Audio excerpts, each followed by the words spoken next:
हरिशंकर परसाई की सुप्रसिद्ध व्यंग रचना है टार्च बेचने वाला।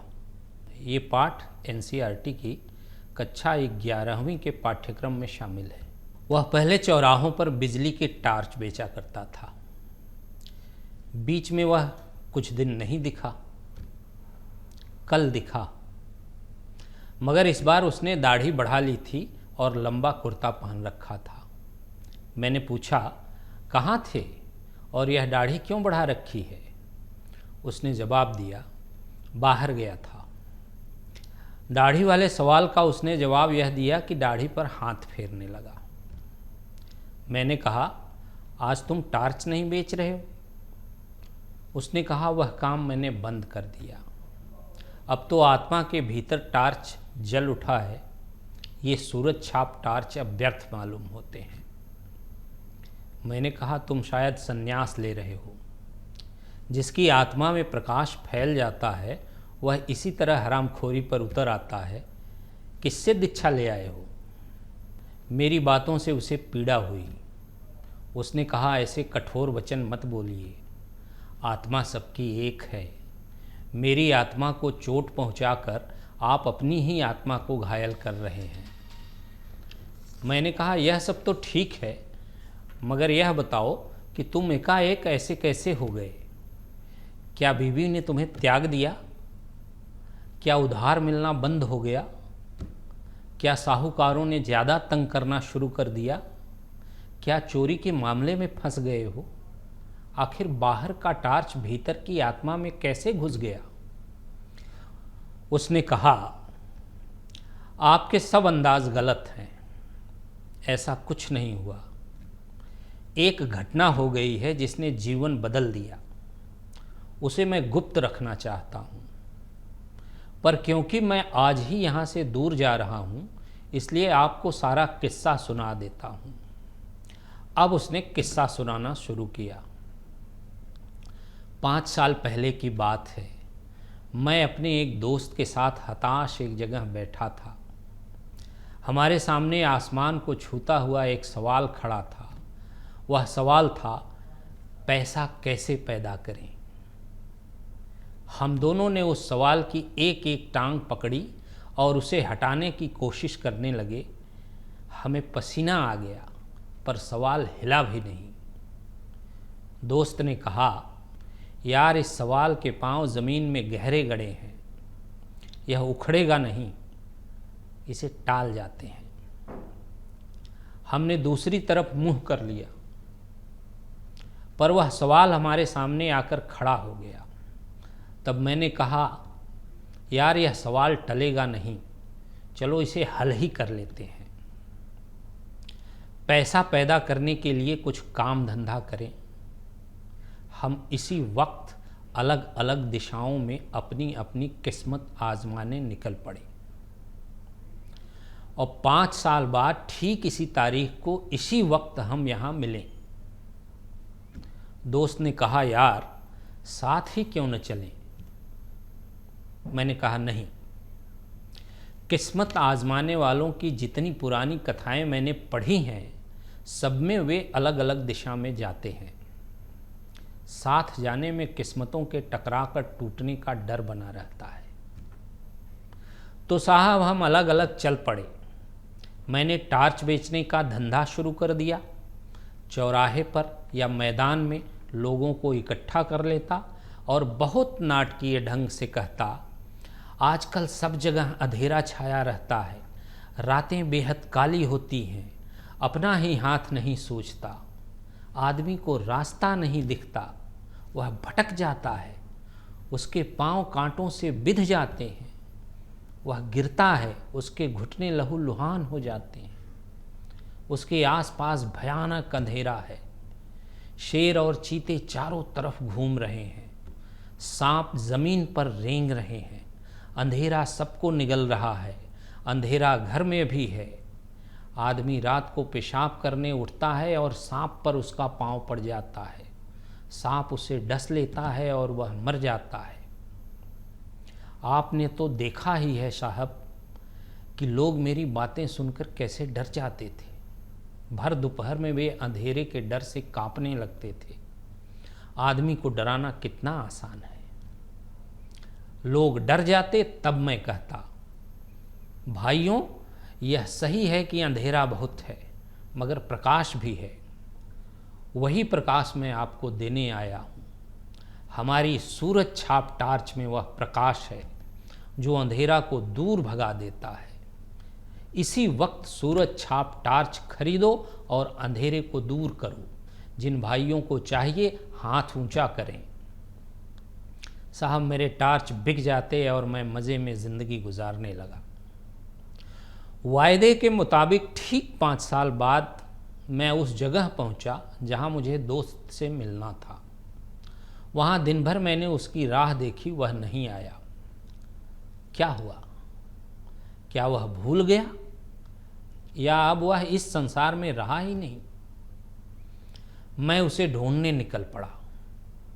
एक शाम जब मैं एक शहर की सड़क पर चला जा रहा था, मैंने देखा कि पास के मैदान में खूब रोशनी है और एक तरफ मंच सजा है, लाउड स्पीकर लगे हैं। मैदान में हजारों नर नारी श्रद्धा से झुके बैठे हैं। मंच पर सुंदर रेशमी वस्त्रों से सजे एक भव्य पुरुष बैठे हैं। ये खूब पुष्ट हैं, संवारी हुई लंबी दाढ़ी है और पीठ पर लहराते लंबे केश। मैं भीड़ के एक कोने में जाकर बैठ गया। भव्य पुरुष फिल्मों में संत लग रहे थे। उन्होंने गुरु गंभीर वाणी में प्रवचन शुरू किया। वे इस तरह बोल रहे थे जैसे आकाश के किसी कोने से कोई रहस्यमय संदेश उनके कान में सुनाई पड़ रहा है जिसे वे भाषण दे रहे हैं। वे कह रहे थे, मैं मनुष्य को एक घने अंधकार में देख रहा हूँ। उसके भीतर कुछ बुझ गया है। यह युग ही अंधकारमय है। यह सर्वग्राही अंधकार संपूर्ण विश्व को अपने उदर में छिपाए है। आज मनुष्य इस अंधकार से घबरा उठा है। यह पथभ्रष्ट हो गया है। आज आत्मा में भी अंधकार है। अंतर की आंखें ज्योतिहीन हो गई हैं। वे उसे भेद नहीं पाती। मानव आत्मा अंधकार में घुटती है। मैं देख रहा हूँ मनुष्य की आत्मा भय और पीड़ा से त्रस्त है। इसी तरह वे बोलते गए और लोग स्तब्ध सुनते रहे। मुझे हंसी छूट रही थी। 1-2 बार दबाते दबाते भी हंसी फूट गई और आसपास के श्रोताओं ने मुझे डांटा।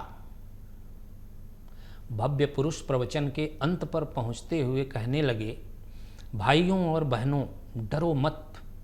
जहां अंधकार है वहीं प्रकाश है। अंधकार में प्रकाश की किरण है।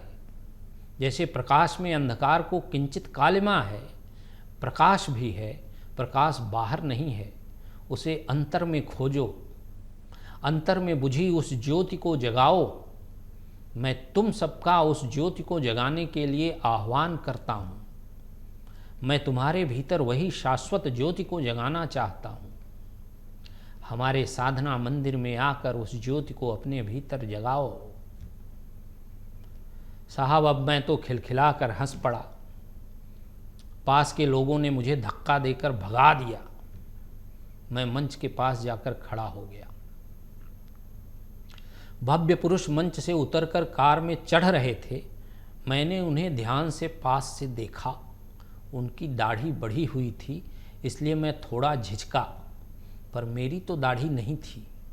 मैं तो उसी मौलिक रूप में था। उन्होंने मुझे पहचान लिया। बोले, अरे तुम। मैं पहचान कर बोलने ही वाला था कि उन्होंने मुझे हाथ पकड़कर कार में बिठा लिया। मैं फिर कुछ बोलने लगा तो उन्होंने कहा, बंगले तक कोई बातचीत नहीं होगी, वहीं पहुंचकर ज्ञान की चर्चा होगी। मुझे याद आ गया कि वहाँ ड्राइवर भी है। बंगले पर पहुंचकर मैंने उसका ठाठ देखा। उस वैभव को देखकर मैं थोड़ा झिझका, पर तुरंत ही मैंने अपने उस दोस्त से खुलकर बातें शुरू कर दी। मैंने कहा, यार तू तो बिल्कुल बदल गया। उसने गंभीरता से कहा, परिवर्तन जीवन का अनंत क्रम है। मैंने कहा, साले फिलॉसफी मत बघार, यह बता कि तूने इतनी दौलत कैसे कमाई 5 सालों में। उसने पूछा, तुम इन सालों में क्या करते रहे? मैंने कहा, मैं तो घूम घूम कर टार्च बेचता रहा। सच बता, क्या तू भी टार्च का व्यापारी है? उसने कहा, तुझे क्या ऐसा लगता है? क्यों लगता है? मैंने उसे बताया कि जो बातें मैं कहता हूं वही बात तू कह रहा था। मैं सीधे ढंग से कहता हूं, तू उन्हीं बातों को रहस्यमय ढंग से कहता है। अंधेरे का डर दिखाकर लोगों को टार्च बेचता हूं। तू भी अभी लोगों को अंधेरे का डर दिखा रहा था। तू भी जरूर टार्च बेचता है। उसने कहा, तुम मुझे नहीं जानते, मैं टार्च क्यों बेचूंगा? मैं साधु, दार्शनिक और संत कहलाता हूं। मैंने कहा, तुम कुछ भी कहलाओ, बेचते तुम टार्च ही हो। तुम्हारे और मेरे प्रवचन एक जैसे हैं। चाहे कोई दार्शनिक बने, संत बने या साधु बने, अगर वह लोगों को अंधेरे का डर दिखाता है तो ज़रूर वह अपनी कंपनी का टार्च बेचना चाहता है। तुम जैसे लोगों के लिए हमेशा अंधकार छाया रहता है। बताओ, तुम्हारे जैसे किसी आदमी ने हजारों में भी कभी यह कहा है कि आज दुनिया में प्रकाश फैला है? कभी नहीं कहा। क्यों? इसलिए कि उन्हें अपने कंपनी का टार्च बेचना है। मैं खुद भर दोपहर में लोगों से कहता हूं कि अंधकार छाया है, बता किस कंपनी का टार्च बेचता है। मेरी बातों ने उसे ठिकाने पर ला दिया था। उसने सहज ढंग से कहा, तेरी बात ठीक ही है, मेरी कंपनी नई नहीं है, सनातन है। मैंने पूछा, कहाँ है तेरी दुकान? नमूने के लिए एक आध टार्च तो दिखा। पुरुष छाप टार्च से बहुत ज़्यादा बिक्री है उसकी। उसने कहा, उस टार्च की कोई दुकान बाजार में नहीं है। वह बहुत सूक्ष्म है, मगर कीमत उसकी बहुत मिल जाती है। तू 1-2 दिन रह तो मैं तुझे सब समझा दूंगा। तो साहब, मैं 2 दिन उसके पास रहा। तीसरे दिन सूरज छाप टार्च की पेटी को नदी में फेंककर काम शुरू कर दिया। वह अपनी दाढ़ी पर हाथ फेरने लगा। बोला, बस 1 महीने की देर और है। मैंने पूछा, तो अब कौन सा धंधा करोगे? उसने कहा, धंधा वही करूंगा, यानी टार्च ही बेचूंगा, बस कंपनी बदल रहा।